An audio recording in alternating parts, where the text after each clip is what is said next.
Hello everyone, welcome back to my channel. অনেকদিন পর video upload করছি। কালকে ছিল সানডে, তাই রেডি হয়ে বেরিয়ে পড়েছিলাম। অনেকদিন পর ঘুরতে বেরিয়েছি।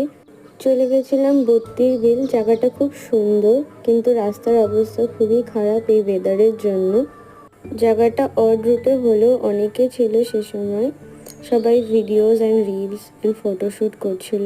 আমরা কিছুক্ষণ থাকলাম, যেহেতু বৃষ্টি নেমে গেছিলো, তাই ওখান থেকে তাড়াতাড়ি করে বেরিয়ে চলে গেছিলাম ডিবাপিতে বিরিয়ানি খেতে। গিয়ে আমাদেরকে একটু ওয়েট করতে হয়েছিল। ভিতরটা খুব সুন্দর করে সাজানো ছিল বেলুন দিয়ে। খাবার আসতে একটু লেট হচ্ছিল, তাই একটু সেলফি আর ভিডিও তুলে নিলাম। অর্ডার করেছিলাম মাটন বিরিয়ানি। বিরিয়ানির সাথে দিয়েছিল স্যালাড অ্যান্ড চাটনি। বিরিয়ানিটা বেশ ভালো ছিল, কিন্তু মাটনটা ছিঁড়তে একটু অসুবিধা হচ্ছিল। তারপরে ডিবাপি থেকে বেরিয়ে আমরা চলে গেছিলাম ট্রেন্ডসে। সেখানে গিয়ে টুকটাক শপিং করে দেন ফিরে এসেছি বাড়ি।